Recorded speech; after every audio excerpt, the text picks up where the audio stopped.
About that. Calm down. Yes, sir. What other issues are y'all discussing at the convention? If you're there for 10 days, Well, I mean, it's a wide-ranging conversation. We actually dealt with, in 10 days, we dealt with over 400 pieces of legislation, all of which have to go through committee first. There were actually more legislation submitted than that. The House of Deputies, which is made up of both clergy and laity, numbers over almost 900 people. There are 110 dioceses. Each diocese has 8 representatives for the House of Deputies. There's 880 right there. I mean, try to imagine legislative process for 800 people. So which ones were you most excited about, and which one would you like to see go away forever? Oh, the list of go away forever is really long. Yeah. But let me just finish one thing. The other side of that is, in order for legislation to pass, the other house, the House of Bishops, has to agree with not only the principles, but the exact wording of what's being passed. So when a piece of legislation that's been passed by one house comes to the other one, and somebody gets up to say, well, I think we need to add a definite article to this, and we change an A to a "the," it has to go back to the other house. So, I mean, it's a very difficult legislative process. As you might guess, one of the issues that we dealt with was an issue around the whole thing of sexuality, about the place of gay persons in the church, and how that relates to everyone else, the role of marriage in the life of the church. And it shouldn't be a surprise, because that has been a major legislative issue in the Episcopal Church for over 30 years, and probably will continue to be a major legislative issue for the next 30 years. That's just the reality. And I'm not minimizing the importance of the issue. I'm just simply saying it's one that's been around for a long time. We continue to have conversation. We have very differing opinions about that in the church, but this is where this elastic parameters and dialogue piece comes together. As long as we stay in dialogue with one another, ultimately we will be fine. It's when we get upset and start calling one another names and things like that that we get to an unhelpful point. We did some other interesting things at convention, believe it or not. We continued to participate in the Millennium Development Goals. The actual budget of the Episcopal Church, we contribute 0.7% of our entire budget to try to eradicate poverty around the world.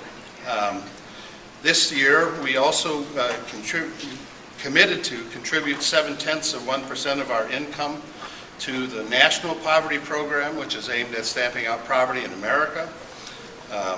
It was kind of interesting. You know, we had been doing MDGs for a while. It never occurred to us that maybe we ought to look at poverty in the United States, so we finally did that. And jump in when you're over there. You were there too. To be perfectly honest, we have some very difficult budget issues in the church. We meaning the committee on which I served, which is the Program Budget and Finance Committee, we started with a $24 million deficit for the next 3 years. We're required to submit a balanced budget by the end of convention, so we spent all 10 days trying to find ways to balance out that budget, which we did. And one of the difficult things that we did is we had to let 36 people go at the church center in New York to help balance the budget. It wasn't an easy thing, but it recognizes the economic realities that we all live with. The Episcopal Church is funded through voluntary congregation contributions from dioceses. So each diocese contributes a portion of its income to the budget of the Episcopal Church, and so when congregations have problems, then dioceses have problems, and then the wider church has problems, and that was reflected in that budget decisions that we had to make at convention, which weren't easy. They were very difficult decisions, but we made them. And so we'll, over the next 3 years, we'll hope for economic recovery around the country and in the church. But in the meantime, we're going to be leaner and hopefully not meaner, but we will be much leaner at the national level. The other interesting thing is, you just reminded me, this is sort of aside from General Convention.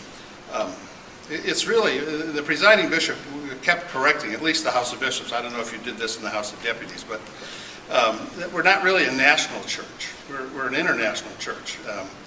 We have dioceses in Taiwan, Central America, South America, and so we're not just an American church.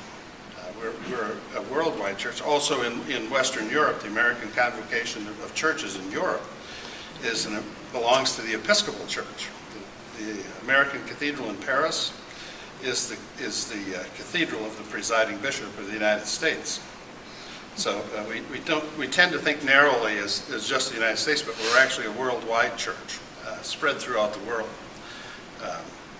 And so I have to learn not to use the old language of national church. So see, we're back to church language again. Don't call it the national church. Call it the Episcopal Church. That's what the presiding bishop says.